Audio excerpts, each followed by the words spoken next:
This is my joy when I travel, to do one of these journals. I make the book first. I start usually a month or so ahead because it takes me a while just to do the logistics of making the book. I use book board, watercolor paper because my books are all done with watercolor, and drawing and pens and so forth. So I travel with an art kit that's generally prepared long before I think about clothes, passports, medications, or any of the other things that I have to travel with. It happens every time I travel.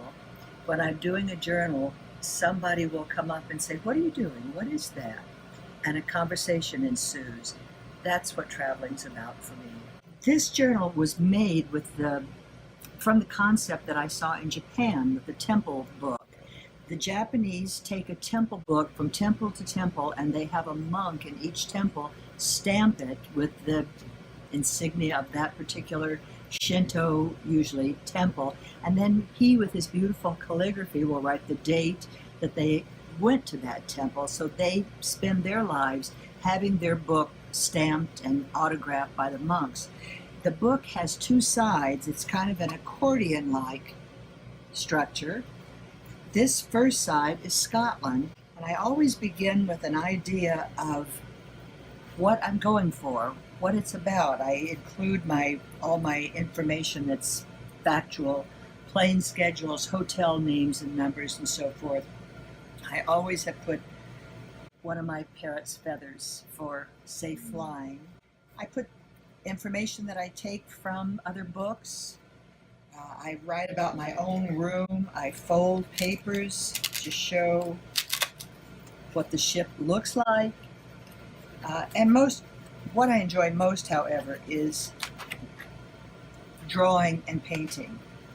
So every page will have something, a view from part of my journey through that particular area. And you can see the pages are accordion-like, folding out.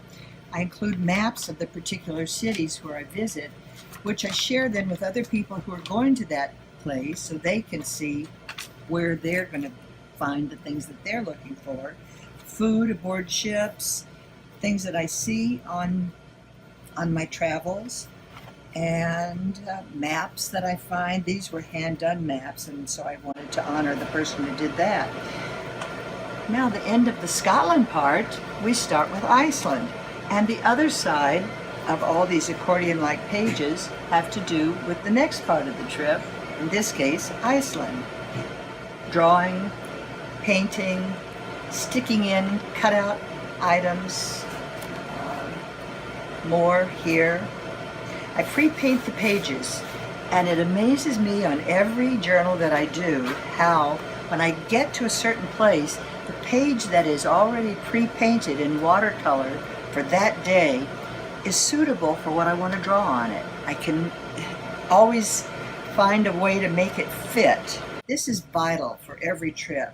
I have 4 sections: the best, the things I enjoyed most about the trip; the not so hot, problems that may have occurred that maybe I can avoid the next time around; things to remember next trip.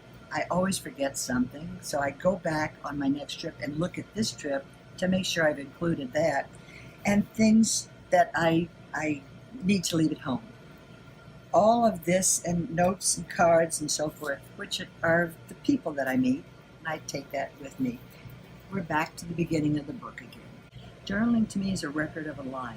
You can learn how to do it. Everybody can draw, everybody can paint, whether they think they can or not.